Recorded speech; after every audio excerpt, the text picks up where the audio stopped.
नमस्कार, big breaking में आपका स्वागत है। मैं हूं आपके साथ माजिद अंसारी। 15वीं विधानसभा का पहला सत्र विधानसभा अध्यक्ष का आज होगा निर्वाचन। सदन में सीएम अशोक गहलोत रखेंगे प्रस्ताव। सीपी जोशी को विधानसभा अध्यक्ष के लिए प्रस्ताव रखेंगे। प्रस्ताव पर नेता प्रतिपक्ष करेंगे अनुमोदन। जोशी को अध्यक्ष बनाने को लेकर आएंगे कुल 7 प्रस्ताव। सदन में शेष बचे विधायकों की आज होगी शपथ। तो 15वीं विधानसभा का सत्र का आज दूसरा दिन है और जो कल शपथ से बच गए थे विधायक, आज उनकी शपथ होगी और साथ में विधानसभा अध्यक्ष के निर्वाचन की भी प्रक्रिया आज होगी। सीपी जोशी का परिवार विधानसभा पहुंचा। सदन में राज्यपाल दीर्घा में बैठेंगे जोशी के परिवार के सदस्य। तो थोड़ी देर में कार्रवाई शुरू हो जाएगी। आपको बता दें कि सीपी जोशी का परिवार भी विधानसभा पहुंच गया है। कांग्रेस विधायक दल की बैठक खत्म हो चुकी है। आपको बता दें सीपी जोशी का परिवार भी विधानसभा पहुंचा हुआ है और सदन में राज्यपाल दीर्घा में जोशी का परिवार बैठेगा।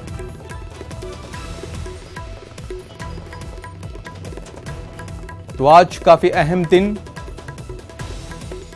15वीं विधानसभा के सत्र का आज दूसरा दिन है। पहले सत्र में पहले दिन विधायकों को शपथ दिलाई गई थी सदस्यता की और जो सदस्य कल बच गए थे, विधायक बच गए थे, आज उनको पद और सदस्यता की जो है गोपनीयता की शपथ दिलाई जाएगी।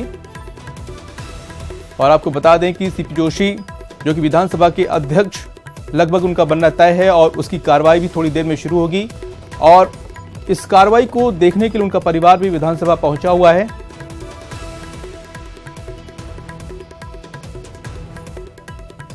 सीपी जोशी का परिवार सदन में राज्यपाल दीर्घा में बैठकर पूरी कार्रवाई को देखेंगे।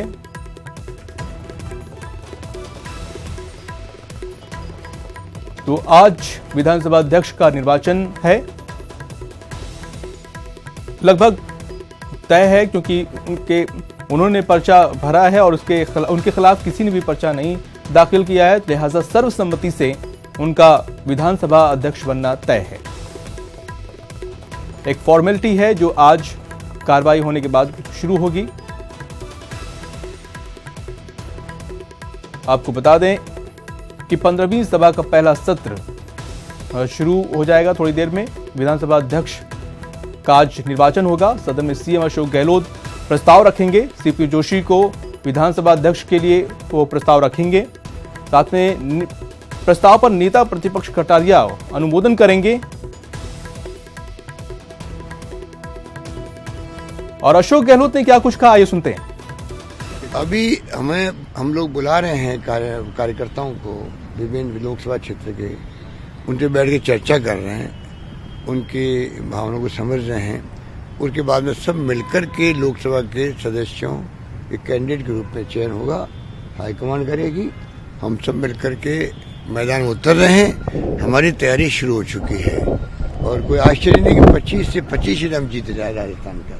देखिए, राजस्थान सरकार 20 साल पहले जब मैं मुख्यमंत्री था तो देश का पहला मुख्यमंत्री था जिसने ये प्रस्ताव पास किया था कैबिनेट के अंदर हमने। और तत्कालीन प्रधानमंत्री वाजपेयी जी को हमने पत्र लिखा कि बिना संविधान के संशोधन के राज्यों की असेंबली में एक्ट बनने का कोई फायदा नहीं है। संविधान की जो मूल भावना है उसको देख करके हमें संविधान में संशोधन करना पड़ेगा।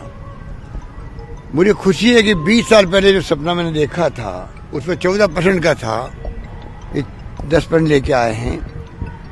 तो इसलिए कांग्रेस ने भी साथ दिया, सब पार्टियों ने भी साथ दिया है और आज देश में माहौल बन चुका है कि जो आर्थिक रूप से कमजोर लोग हैं उनको भी आरक्षण मिले, ये मेरा मानना है। इसलिए 20 साल पहले हमारी जो सोच थी, हमारी सरकार की, हम सब की, हमारी कैबिनेट की, मुझे तो खुशी है कि जो काम हमने शुरुआत की थी आखिर में वो पार पड़ ही गया है। इस बात का मैं स्वागत करता हूँ। अशोक गहलोत को सुन रहे थे आप। सवर्णों के आरक्षण पर उन्होंने कहा कि 20 साल पहले उन्होंने सपना देखा था। उन्होंने जो है अटल बिहारी वाजपेयी के कार्यकाल में भी उन्होंने प्रस्ताव दिया था जो अब वो सपना जो था 20 साल बाद साकार हो गया है। उन्होंने केंद्र सरकार के इस फैसले का समर्थन किया है और विधानसभा की कार्रवाई शुरू हो गई है। प्रोटेम स्पीकर ने कहा है कि समय पर सदस्य संभाले जगह हेमाराम चौधरी ने सदस्यता की शपथ ली। तो विधानसभा की कार्रवाई शुरू हो गई है।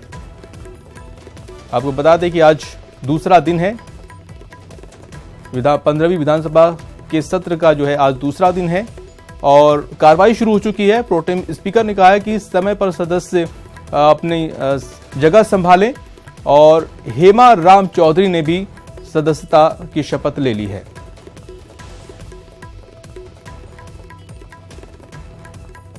तो सीएम अशोक गहलोत ने प्रस्ताव रखा है। विधानसभा की कार्रवाई शुरू हो चुकी है। आज दूसरा दिन है सत्र का, काफी अहम दिन। गहलोत सरकार का ये पहला विधानसभा सत्र है और आज दूसरा दिन है। आपको बता दें गुलाब चंद कटारिया ने जो है डिप्टी सीएम सचिन पायलट ने भी प्रस्ताव रख दिया है और सीपी जोशी को अध्यक्ष बनाने का प्रस्ताव रखा गया है। गुलाब चंद कटारिया ने अनुमोदन किया, डिप्टी सीएम सचिन पायलट ने भी प्रस्ताव रखा है, वसुंधरा राजे ने भी अनुमोदन किया।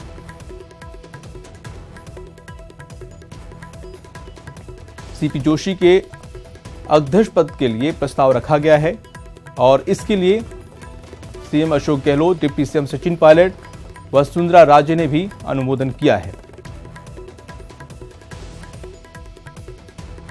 तो ये बड़ी खबर जिस पर हमारी नजर थी और आगे भी हम इस पर नजर बनाए रखेंगे, अपडेट आपको पल पल की देते रहेंगे। और इस वक्त की बड़ी खबर यही है कि कार्रवाई शुरू हो चुकी है और अब अध्यक्ष के निर्वाचन की प्रक्रिया भी शुरू हो चुकी है। सीएम अशोक गहलोत ने प्रस्ताव भी रख दिया है। सीपी जोशी को अध्यक्ष बनाने का जो प्रस्ताव है वो रख दिया गया है।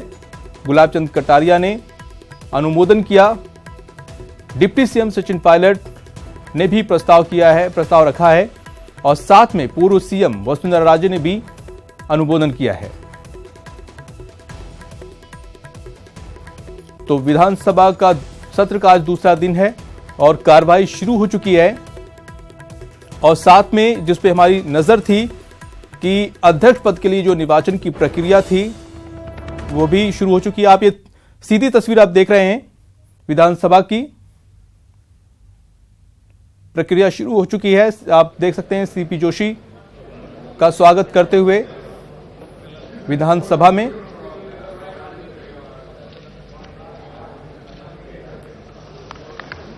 सीपी जोशी को लेते जा रहे हैं कुर्सी पे बैठाने के लिए।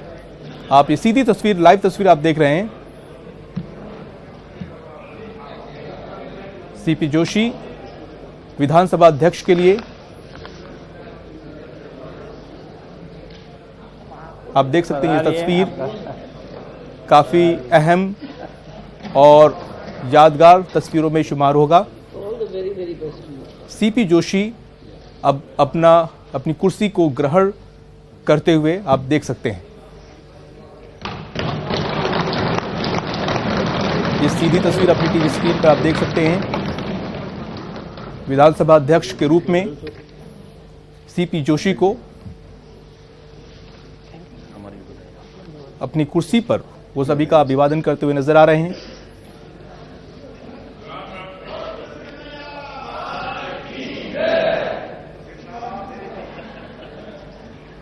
और ये कुर्सी ग्रहण करते हुए सीपी जोशी आप देख सकते हैं, आप सुन भी सकते हैं, उनके बैठते ही नारेबाजी भी करते हुए नजर आए।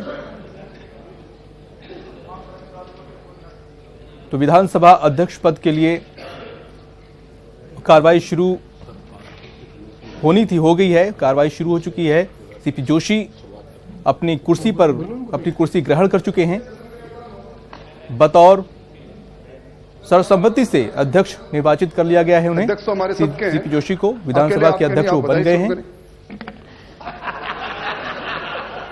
आप देख सकते हैं ये सीधी तस्वीर और काफी खुशनुमा माहौल। ठहाके लगाते हुए माननीय अध्यक्ष विधानसभा में। महोदय, मैं अपनी ओर से, पूरे सदन की ओर से सबसे पहले मैं आपको बहुत बहुत मुबारकबाद बधाई देना चाहता हूँ। माननीय अध्यक्ष महोदय, आपका इस सदन से रिश्ता करीब 38 साल पुराना है। लंबे समय तक आपने इस सदन की गरिमा को बढ़ाया है, अपने व्यक्तित्व से, अपने कर्तृत्व से, अपने कंट्रीब्यूशन से, मंत्री के रूप में भी, विधायक के रूप में भी, पक्ष में भी और विपक्ष में भी। केंद्र में भी आप मंत्रिमंडल सदस्य रहे, वहां भी अपनी आपने अमिट छाप छोड़ी। पार्टी के अंदर भी आप विभिन्न पदों पर रहे, चाहे प्रदेश कांग्रेस कमेटी की बात हो, चाहे अखिल भारतीय कांग्रेस कमेटी के महामंत्री के रूप में काम करने का अनुभव हो। तो आपको एक अच्छे पार्लियामेंटेरियन भी और आपने संगठन की क्षमता भी आप में रही है। ये एक नई जिम्मेवारी आपको जो मिली है, मुझे इस बात की बहुत प्रसन्नता है कि आपके नाम का प्रस्ताव पक्ष ने, विपक्ष ने और तमाम पार्टियों ने, चाहे Congress, BJP, BSP, BPT, Hanuman ji की पार्टी बोतल वाली और इंडिपेंडेंट, और कोई नाम भूल गया क्या?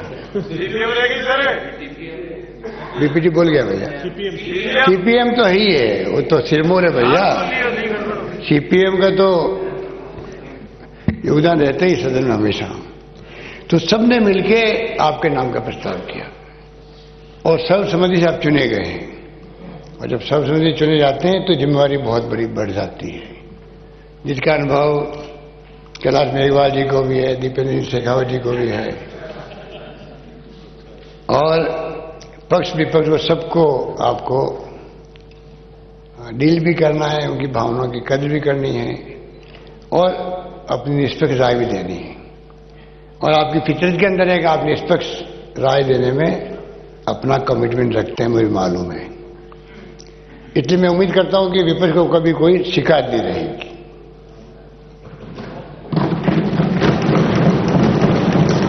परंतु कृपया अध्यक्ष महोदय, ऐसा नहीं कि आप कांग्रेस पार्टी के नुमाइंदे के रूप में आप प्रस्तावित हुए हो तो हमारे लोगों के साथ अन्याय नहीं होना चाहिए। कृपा करके ध्यान रखें इस बारे में कि आप देखें कि लोग क्या सोचेंगे, विपक्ष क्या सोचेगा और हमारे सदस्य के साथ अन्याय हो। अध्यक्ष महोदय, मुझे पूरा विश्वास है कि आप पूरा निष्पक्ष होकर ही फैसला करेंगे और एक नया इतिहास बनाएंगे।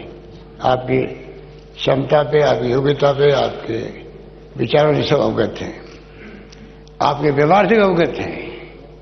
आपने खुद ने भी कहा कि मैं अभी तक तो खाली सुनता आया हूं, अब मुझे सुनने का भी एक जिम्मेवारी मिल रही है। तो मुझे विश्वास है कि आप सबकी बात सुनकर के सही फैसला करेंगे। इन्हीं सबों के साथ में मैं पुनः अपनी ओर से, आप सबकी ओर से आपका बधाई व आपको आपके कार्यकाल बहुत उत्तम रहे, कामयाब रहे, उसके लिए मेरी शुभकामनाएं देता हूं। धन्यवाद।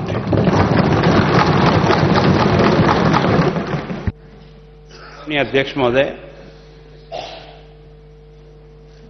राजस्थान विधानसभा के इस सर्वोच्च पद पर पक्ष और विपक्ष के सभी बंधुओं ने मिलकर एक मत से आपको यह गरिमामय पद सबकी सहमति से प्राप्त हुआ। उसके लिए मैं आपको हृदय से और मेरी पार्टी की तरफ से बहुत बहुत बधाई देता हूं। इस देश के महापुरुषों ने इस देश में जिस लोकतंत्र की स्थापना की है, उस लोकतंत्र की संचालन की सबसे बड़ी जिम्मेदारी आपके आसन की है। पक्ष और विपक्ष अपनी अपनी बात रखते हैं, और हम सभी का ध्येय एक ही होता है कि हम सब जनता के लिए और जनता के लिए काम करें। सत्ता पक्ष अपना काम करती है, हम प्रतिपक्ष के नाते जनता के हर हित की रक्षा करना हमारा दायित्व है। उस दायित्व को निभाने का हम भरसक प्रयत्न करेंगे। आसन से हम इतना ही चाहते हैं कि प्रतिपक्ष की मन की भावनाओं को, जो हमारी नहीं है जनता की है, उसको आप तक और इस सदन के माध्यम से राजस्थान की 7 करोड़ जनता को पहुंचाने का प्रयत्न करेंगे। मैं आपको आश्वस्त करता हूं कि हम प्रतिपक्ष के नाते जनता के हर हित की रक्षा के लिए कटिबद्ध हैं और उसके अनुसार अपने आचरण के द्वारा राजस्थान की जनता को आश्वस्त करते हैं कि जो आपके द्वारा मैंडेट हमको मिला है, हम उसको सर माथे पर रखकर स्वीकार करते हैं और लोकतंत्र की इस गाड़ी को पक्ष और विपक्ष दोनों मिलकर इस लोकतंत्र को ऊंचाई पर ले जाने का प्रयत्न करेंगे। मैं अपनी ओर से, अपने दल की ओर से आपको इस पद पर आसीन होने पर स्वागत और अभिनंदन करता हूं और आपसे ये जरूर चाहूंगा कि हम प्रतिपक्ष के लोग हैं, हमें भी जनता की हर समस्या को आपके माध्यम से जनता तक पहुंचाने का आपका सहयोग बना रहे। इसी आशा और विश्वास के साथ एक बार फिर इस गरिमा में आसन को मेरी ओर से और मेरी पार्टी की ओर से आपको बहुत बहुत बधाई।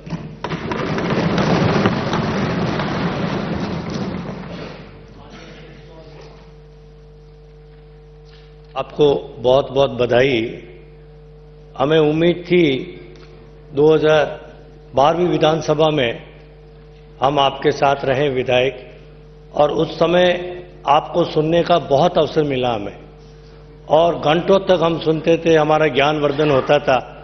उस बात से हम जरूर वंचित रहेंगे इस बार, लेकिन हमें उम्मीद है कि आप जो माननीय मुख्यमंत्री महोदय ने अभी जो बात कही उसकी मध्यस्थता हम करेंगे और हमें आप पूरे अवसर प्रदान करेंगे। धन्यवाद।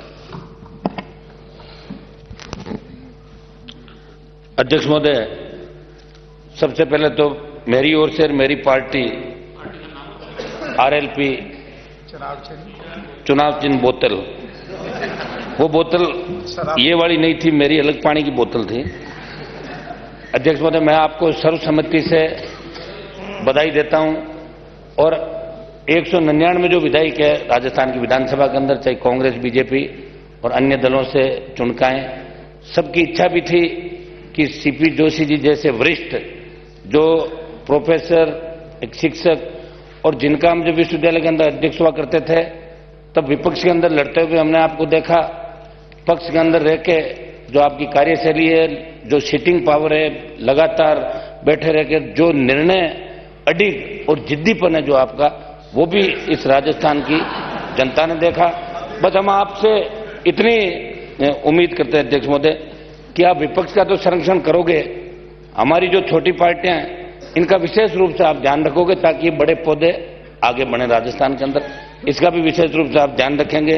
पूरे राजस्थान के अंदर आज खुशी की लहर है कि सीपी जोशी जैसे विद्वान व्यक्ति ने राजस्थान विधानसभा के अध्यक्ष की गरिमा पद पे आपकी नियुक्ति हुई है। पूरा स्टेट आपकी ओर देख रहा है। अभी नई सरकार बनी है, नई शुरुआत है, तो आप ऐसे निर्णय लेंगे, ऐसी संवेदनशीलता, पारदर्शिता सरकार के साथ साथ आपके संज्ञान में भी अगर विपक्ष और हम लोग लाएंगे तो आप यहां से भी निर्देशित सरकार को करेंगे। अध्यक्ष महोदय, मैं इस शुभ अवसर पर ज्यादा तो नहीं कहना चाहता, लेकिन हम पिछली बार जब विपक्ष में थे, कांग्रेस पार्टी भी विपक्ष में थी, हमारे साथ बहुत बड़ा भेदभाव इनकी 170 सीट थी भारतीय जनता पार्टी की, किस तरह विधायकों को गुंडा बेइज्जती की गई, बाहर निकाला गया, उस चीज को भूले नहीं। और तो और जब 12 तारीख को विधानसभा भंग हो गई, उसके बाद भी आपके पूर्व अध्यक्ष का अहंकार इस तरीके से था। अध्यक्ष महोदय, मैं बोलूंगा पहले, मेरा व्यवस्था का प्रश्न अध्यक्ष बोलूंगा मैं, विपरीत है अलॉटमेंट के अंदर बिल्कुल कभी नहीं हो सकता, कभी नहीं हो सकता। और बैठे बैठे भ्रष्टाचार करके ये नई परंपरा डाल रहे हैं, इसको एक्सपंज किया जाए। इन्होंने 3,000 सवालों को अध्यक्ष महोदय, हमें विधायकों को गुंडा कहा गया, और ये विधानसभा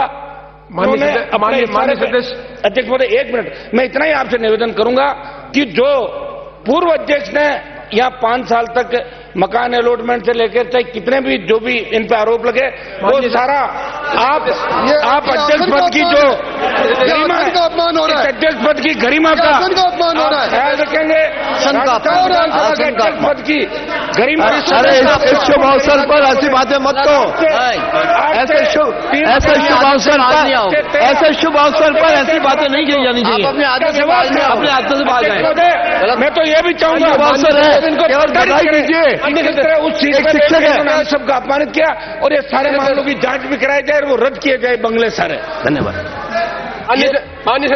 माननीय सदस्यगण, जो बात असंसदीय कही गई है उन्हें निकालने का अधिकार है। मैं आपको आश्वस्त करता हूं उन चीजों को निकाला जाएगा।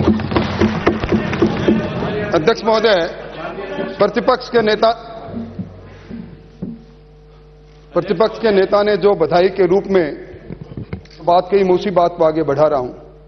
अध्यक्ष महोदय, आपका संसदीय ज्ञान, आपका अनुभव, आपकी कुशाग्र बुद्धि, आपके निर्णय लेने की क्षमता, आपकी निडरता और आपकी निष्पक्षता निश्चित तौर पर इस आसन को सुशोभित करेगी। अध्यक्ष महोदय, ये विक्रमादित्य का आसन है। ये आसन वो आसन है जहां आप सुन सकते हैं, देख सकते हैं, पर कम बोलते हैं। अध्यक्ष महोदय, राजस्थान विधानसभा का शानदार संसदीय इतिहास रहा है, गरिमापूर्ण इतिहास रहा है, और मैं उम्मीद करता हूं अध्यक्ष महोदय कि आपके नेतृत्व में यह इतिहास और आगे बढ़ेगा। कल तक अध्यक्ष महोदय आप कांग्रेस पार्टी के सदस्य थे, आज सर्वसम्मत निर्वाचित होकर आप जिस आसन को सुशोभित कर रहे हो, आज आप दलीय सीमा के बाहर चले गए। अध्यक्ष महोदय, इसको इस रूप में मत लेना कि हो सकता है कांग्रेस के अंदरूनी राजनीतिक कांड दलीय सीमा से बाहर करने के लिए आपको उस आसन पर विराजे होंगे, पर हम लोग गौरवान्वित हैं अध्यक्ष महोदय, आप जैसे अध्यक्ष को पाकर अध्यक्ष महोदय हम लोग गौरवान्वित हैं। और अध्यक्ष महोदय, आप भाषा का नियंत्रण खो रहे हैं माननीय, आप जिस तरह की भाषा का इस्तेमाल कर रहे हैं तो ये तो ठीक नहीं है। अध्यक्ष महोदय, आपके पास बहुत अनुभव है, आपके अनुभव से, आपके ज्ञान से, आपकी निष्पक्षता से ये प्रतिपक्ष को आपका संरक्षण मिलेगा, इसकी मुझे पूरी उम्मीद है। और अध्यक्ष महोदय, आप विभिन्न पदों पर विराजे हैं जिनका उल्लेख सदन के नेता ने कहा है। इसके साथ आपने आरसीए जैसी संस्था को चला दिया अध्यक्ष महोदय, तो ये तो राजस्थान की विधानसभा है, ये आपके नेतृत्व में और गरिमापूर्ण आगे बढ़ेगी, आपका संरक्षण हमें मिलेगा। ढेरों सारी बधाई अध्यक्ष महोदय, ढेरों सारी बधाई। माननीय अध्यक्ष महोदय, माननीय सदस्य कहने की आवश्यकता नहीं है, अध्यक्ष के पास पावर है और जो भी असंसदीय शब्द है उन्हें डिलीट कर दिया जाए। माननीय अध्यक्ष महोदय, राजस्थान में चुनाव परिणाम आए और उसके बाद जब सरकार बनी, माननीय मुख्यमंत्री जी और उप मुख्यमंत्री जी ने शपथ ली और उसके बाद मंत्रिमंडल का जब गठन हुआ तो राजस्थान के लोगों को उस समय बहुत निराशा हुई कि राजस्थान की कैबिनेट में डॉक्टर सीपी जोशी का नाम नहीं है, क्योंकि पूरा राजस्थान जानता है कि राजस्थान के मंत्री के रूप में और भारत सरकार के मंत्री के रूप में आपने इस देश और प्रदेश में विकास के जो नए आयाम स्थापित किए, उससे लोगों के मन में गहरी निराशा थी। लेकिन देर आए दुरुस्त आए। मैं कांग्रेस पार्टी के प्रति भी बहुत आभार प्रकट करता हूं, उन्होंने आप जैसे प्रतिभावान व्यक्तित्व को राजस्थान की सबसे बड़ी पंचायत के सर्वोच्च आसन पर सुशोभित करने का अवसर दिया है।